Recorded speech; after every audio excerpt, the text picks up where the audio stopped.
demolition of illegal structures in some parts of the states. In the face of the criticism, the government said there is no going back as its reasons for intervention are genuine. And I have joining us is the Commissioner for Environment and Water Resources, Mr. Tokunbo Wahab. Thank you for joining us. Yes. Now, Lagos is witnessing this sudden rise in demolition of structures by governments. What informed this, Honorable Commissioner?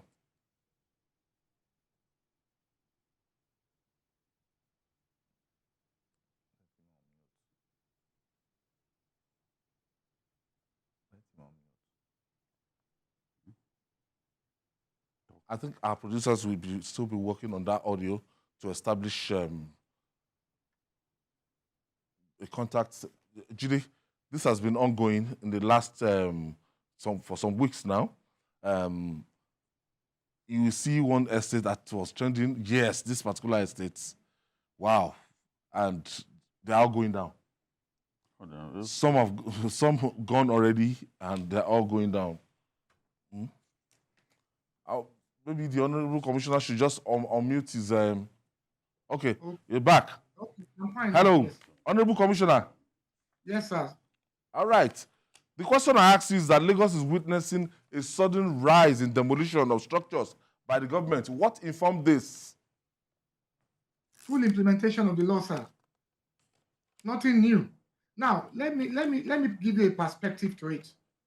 A law was passed in 2017, and it's called the Lagos State Environmental Management Law. That law stipulates everything and how to go about it and relate to the environment.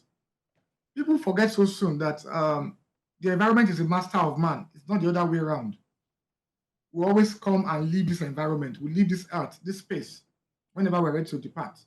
So when we resumed, or before we resumed, we had discussions and we had a retreat. And I remember the former governor was one of the resource persons. And the word he used, he said, "Welcome to hell if you're the Commissioner for Environment in Lagos State." And he gave us a perspective to it. People are taking the laws into their hands. We're almost losing the battle. And if you don't fix your environment, there's a domino effect on virtually everything.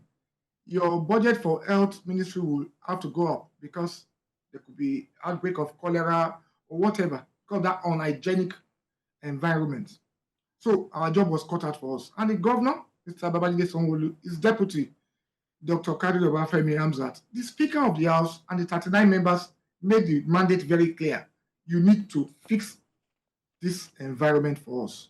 So myself, my special advisor, Kunle Akodu, the two permanent secretaries, and the civil service structure in the ministry agreed that we have to hit the ground running. So what do we have to do? Brought out our roadmap, serve requisite notices where people had infringed, and as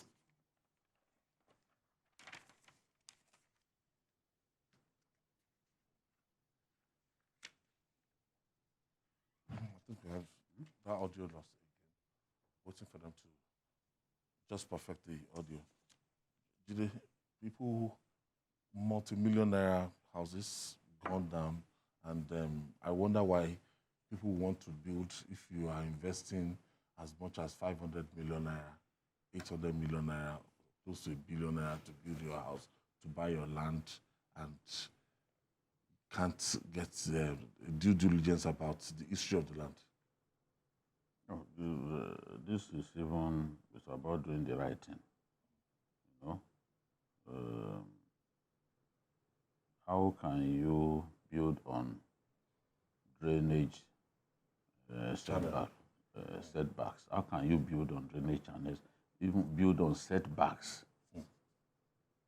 Setbacks created for what's it called? Water channel. Canals. You can see those canals, you can see the setbacks. People built on the setbacks. So the commissioner is saying, look, when you get a building plan approval, you must also get a drainage approval as well. It has to go with it. Many people do not know this. It's not enough to just say, okay, I have a building plan. How about the drainage plan approval? Okay, let's go back to the commissioner. Honorable Commissioner, I wanted to ask you how much does these threats of illegal structure constitute to the state and its residents? You can't quantify it in material terms, in monetary terms. You can't. And I'll explain it to you. Ikota, for instance. No, let me start with VGC. For 15 years, VGC had issues with the drainage. And using his phone. When people call you, it will freeze. Go on. Let him go. I think people are trying to call you on your phone. When they call you to freeze. You're a busy man, they will call you.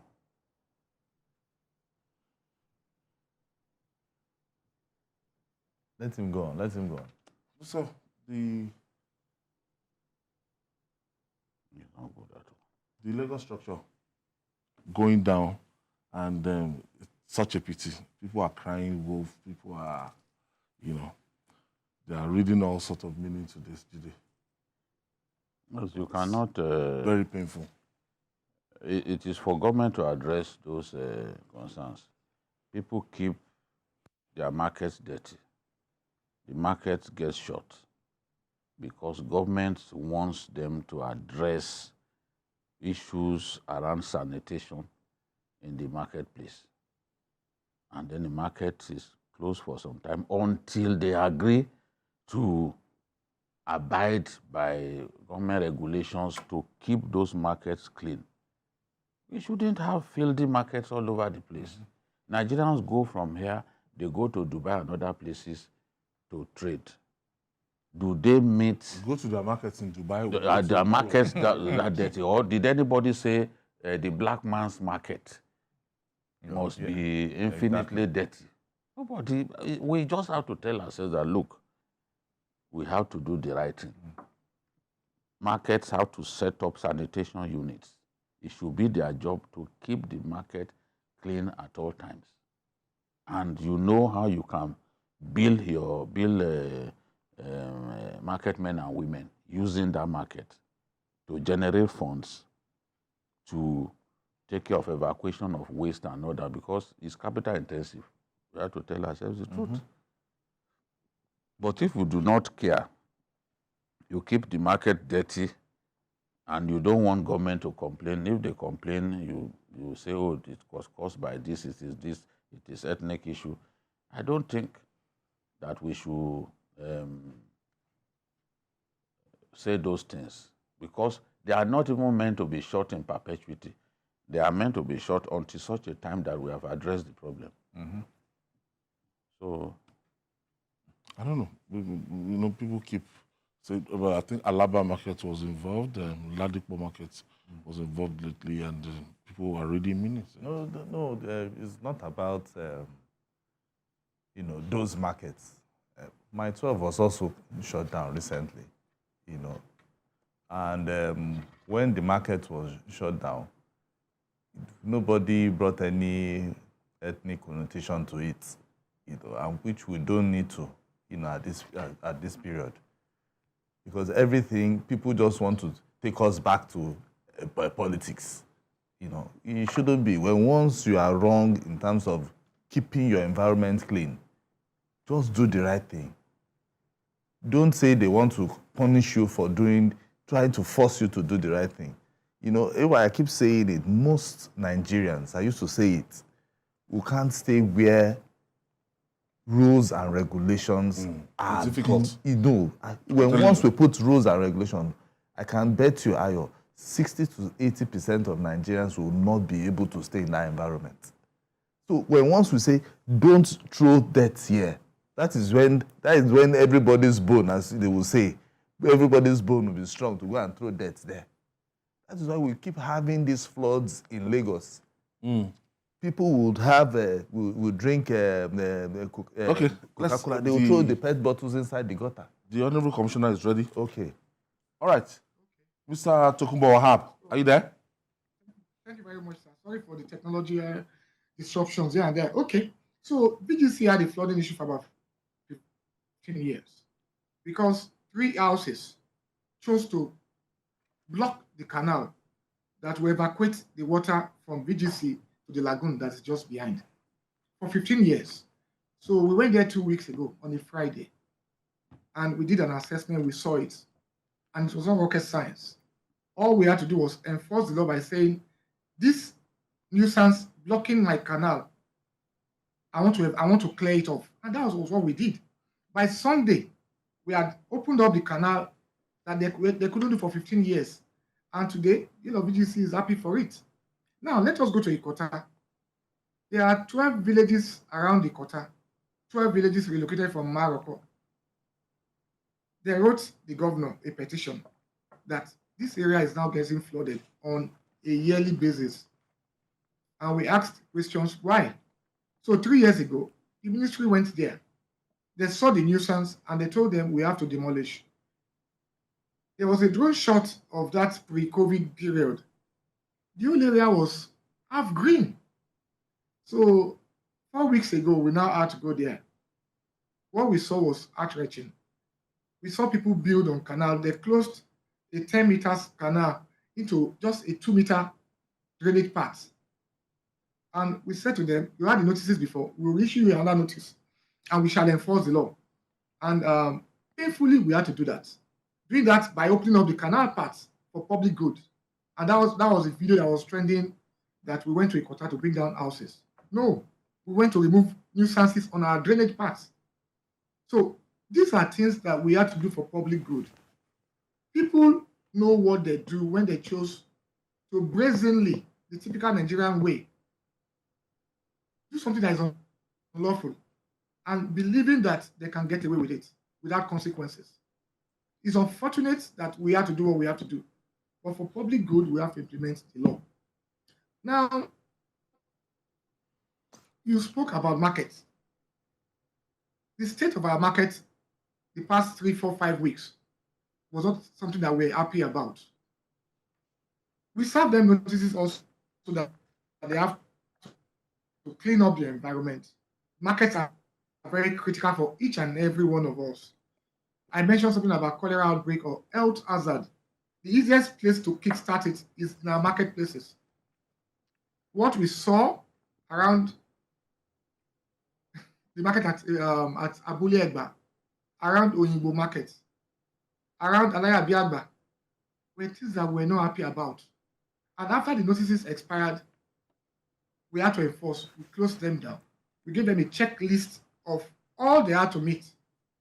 Some of them within a week, we went there, we verified, and we opened. Even Ladipo Market, for about 2 weeks, were shut down because the filthiness around Ladipo was so bad that even their members were thanking the state government for coming in to intervene. So last week, at about this time last week, the famous Mile 12 market, dealing with perishable goods, we visited them some days before. We told them our concerns, but they thought the typical government way is a joke. We went there and we shut it down. And in fairness to them, within 48 hours, they walked around the clock. And we went on the weekend, I think on a Sunday, and we opened. The same thing applied. So when I hear people throw up the ethnic slants, I laugh because I don't see color. I don't see your tribe. I don't see your ethnicity. I see you as an individual. I see the law I must enforce, and I must enforce it with all sense of modesty, fairness, justice, and equity towards everybody. So when it was a time for Alaba International, there were served notices, but they failed to abate the nuisance. So on Sunday, we had to enforce, starting with the one, trade fair. And then between midnight of Sunday to Monday, we had to do the Alaba International Market. And I had people call me, threatening that the earth will be let loose. And I asked them, it's okay. Kò sí nǹkan tó ń bọ̀ nílẹ̀ tílé ò gbà. So for me, we have to do this job and do it fairly and do it well. So it's fine. Okay. There are so many people already reading ethnic meanings to Alaba and the trade fair market shut down, and even linking it to what transpired during the presidential election. How are you managing these sentiments that are being expressed over the work that you are doing? Thank you very much, BKO. I don't see ethnicity. I can't even see it. I don't see color. I don't see religion. I don't see your creed. Have you committed an infraction against an existing law? Yes or no?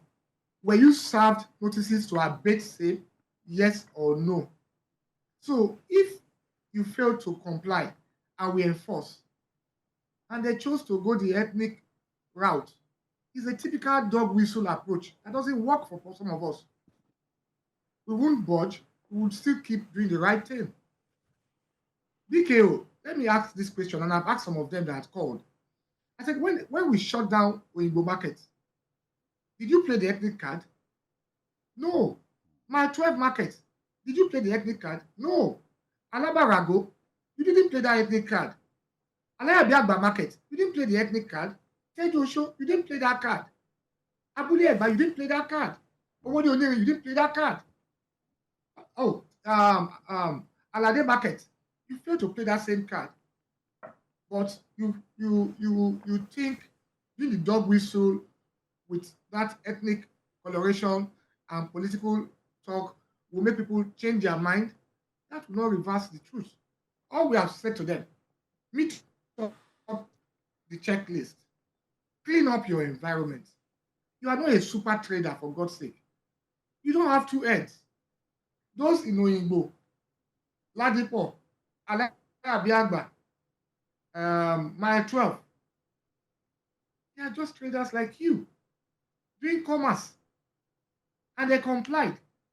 The moment we cherry pick enforcement out of fear of ethnic attack, then we've lost the battle. And we can't afford to do that on this mission.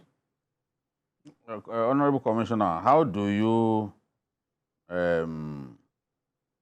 enforce the regulations without causing so much pain? You know that the Maitrep market is a market where perishable goods are sold, perishable products, agri-produce and the rest. During the last shutdown, many people, many trucks came into town expecting to offload farm produce and then leave immediately.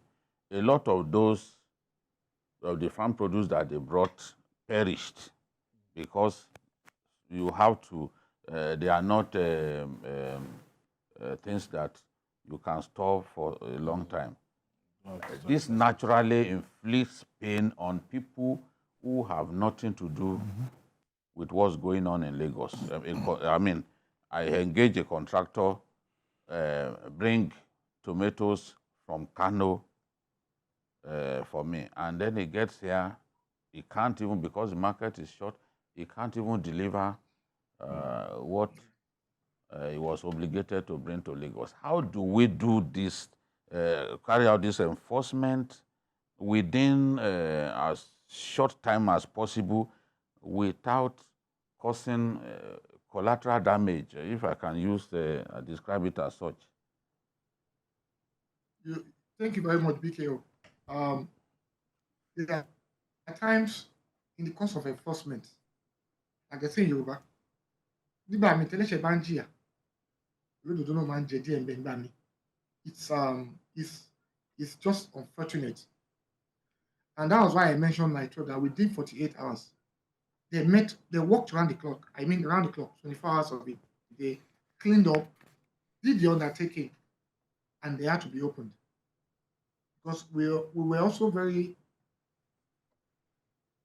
alert to the fact that these are perishable goods. But in all this, it's about the people taking ownership. You were served a notice and you had time to clean up. You had at least 48 hours. Look, the notice says abate this nuisance within 48 hours. That's standard requirement. And you choose to say to yourself, they can't do anything. Don't worry. That is where we need to also change our orientation. Why must we be forced? Why must we be forced to do the right things? Why must we as a people believe that everything that we ought to do, they must force our hands to do them? It doesn't speak well of us. It doesn't.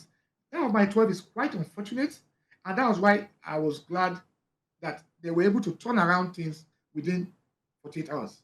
And we didn't waste time to do that, to open them up. But let me also ask this question. If my 12, yes, for economic reasons, we fail to do the right thing, today, the dog whistling people or the dog whistlers will have called us out to say to us, but you are never gone to my 12 to shut them down because they are your supporters of your party. It's not beyond them. Let's talk So, about enforcement, let's talk quickly about Lagos state government officials. There are people who say that Very important. officials in the Lands Bureau and other agencies of government that ought to ensure that some of these illegalities don't take place actually collude with developers, collude with land grabbers to infringe on the law. How do we deal with a situation like this? I remember Governor Bola Ahmed Tinubu back then as governor told me that skyscrapers were built on drainage channels. Yet, he knew it would be expensive to remove those skyscrapers. But they had approval. They got approval from the right source to build where they build. Why do we have this problem in Lagos? That officials who should enforce the law are just as reckless as illegal developers and the rest of them. Why do they continue to do these things? BKO is just human greed. It's human greed. And I've said it to them. If anybody gives you an approval that is not sustainable or tenable, please, and we have come against you to enforce the law, do a petition to the governor, and the governor will push to the HOS and the Civil Service Commission to use that person as a scapegoat. Let me give you this teaser. Are you not asking questions that if actually they had approval at Ikota, building on that canal part, they would have brought them forward by now? Physical planning went there. This new commissioner went there with SA. Have them notices that, okay, you know what? Let us even leave the canal. Bring the approvals. None has stepped forward to bring the approval. I was at ESCO on Monday when the commissioner mentioned it. So yes, we have our own internal issues, and the government needs to look inwards. I'm glad the HOS is doing that, the Civil Service Commission is doing that, the PMB is active and working, but people should bring the petitions forward. But most importantly, whatever is wrong is wrong. Whatever is illegal is illegal. It can't change to be legal. Illegality cannot vest you legality. That's my own way of looking at it. And if anybody is culpable within my own circle, as a government, as an example, our people, with due respect, are very brazen in doing the wrong things. Nightclubs in Lekki will be blaring music. 11, 12, 1, 2, 3 a.m. And you tell them, turn it down to do your business. And they will say no, you seal. One or two of them removed the seal. Now, we took them to court and they were convicted. How would people wake up in the morning, decide to go and throw your garbage into the drainage?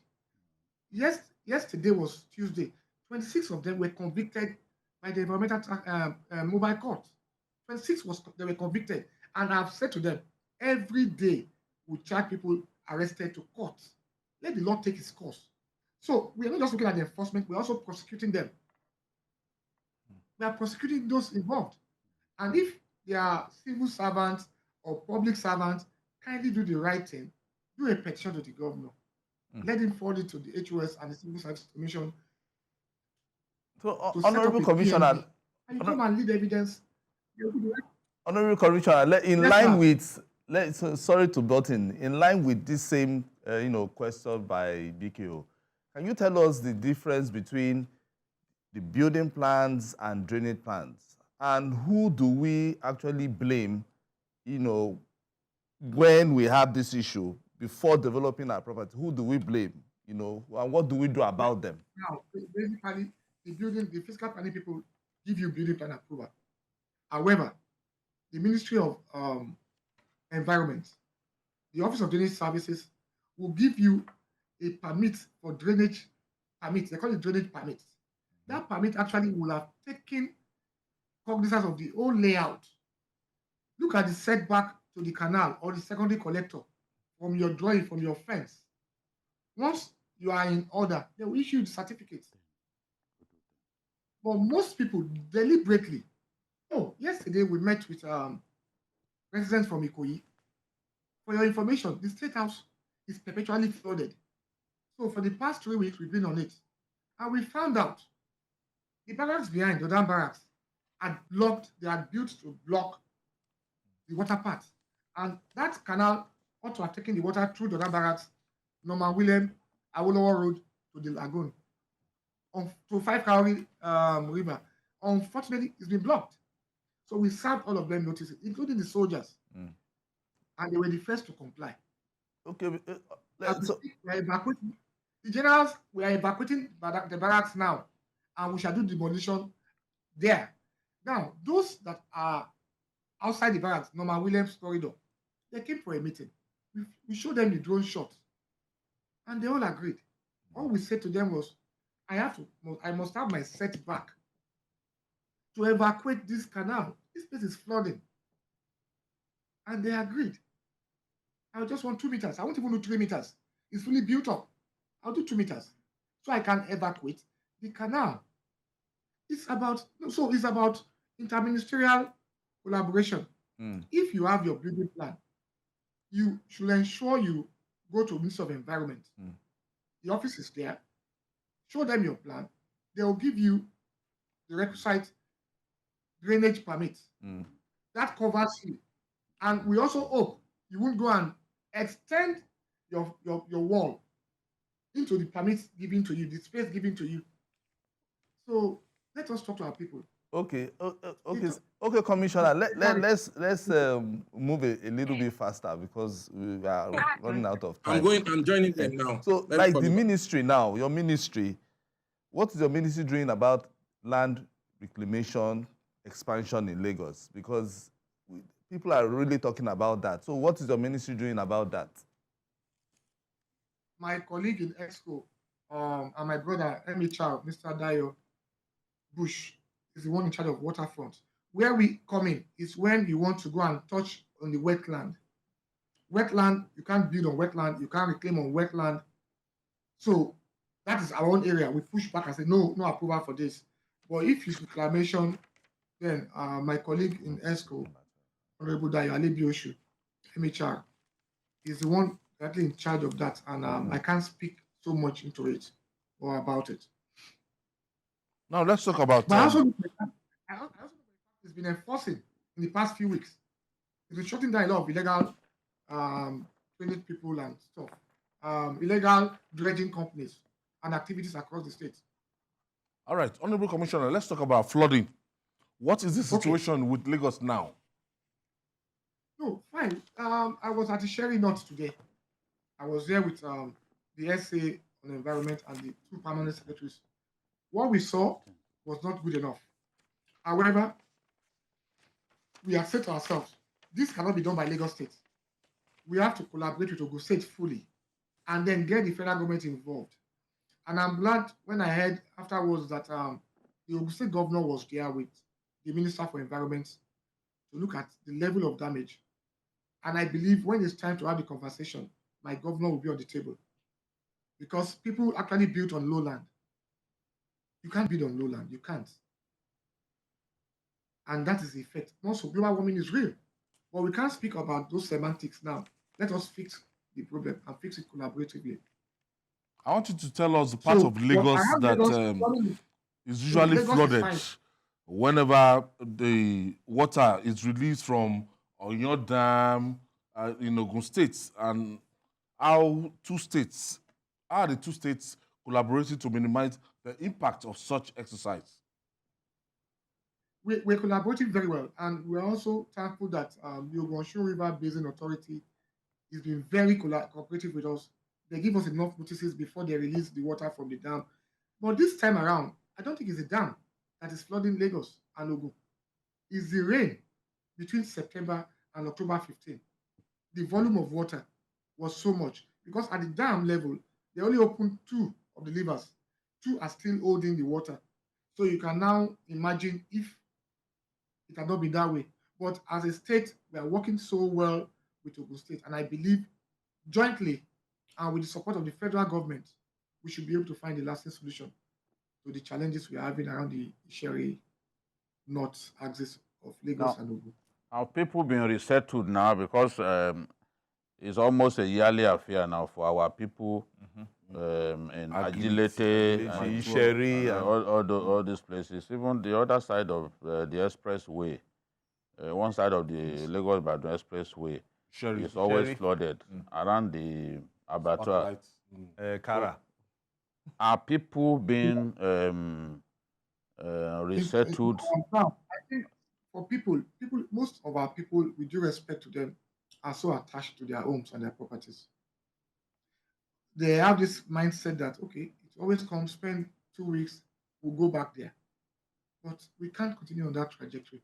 So the advocacy is, you know what, let us relocate you. Let us regenerate this area. And I believe it's an ongoing conversation. Until that is fully done, and getting them to buy into it, we'll not be able to do what we ought to do. I want to thank you, Honorable Commissioner for Environment. I want to thank you very much, Ayo. Thank you very much, BPO. I'm sure we are still going to. Yes, I'm sure you'll be back. Invite you. I'm sure we'll because yes, we have a lot, you know. Yes, there are still other issues we can talk about. We are going to bring our live equipment to your office. We are not going to do Zoom with you so that the technology will not fail us. I was in touch with Kuli earlier. Yes, we don't want technology to fail us. You know, next time. Yes. Do you understand? The live view will allow our audience to be able to get everything. That's fine. So that's fine by me, sir. Thank you very much, Wahab. I wish you the best of luck. Yes. The new Commissioner for Environment and Water Resources in Lagos State. Lagos State is very, very. When you have this kind of portfolio in Lagos State, you have your hands full. It's a thankless job because there will always be flooding. And I like the way you address the issue of ethnicity, because if you didn't say that about Mile 12, for example, largely Hausa Fulani dominated, you know, we just have to do what is right. Peddling ethnicity will not help. Let's do what is right. Be on the right side of the law. That is what matters. Your house won't be under threat or demolition. We need to stop all this needless pandering to ethnicity. And it's very courageous, because for you to take this kind of job and not look at anybody's face and bringing people's houses down, it takes courage. Some complaining that, they didn't even allow us to pick our belongings. Exactly, it takes courage. Long notice. Yes. Yeah, We are ready. judgment. We are ready They're going to be to. there in the morning. So by this time, hopefully, if they are true, Everything would have been done, We'll be here on Journalist Hangout. Yes, I'm sure that they may even give the reason on a later date. That's what Supreme Court does most times. Because they have to give judgment within the time frame. Yeah. So they can now write an expanded Later. judgment later.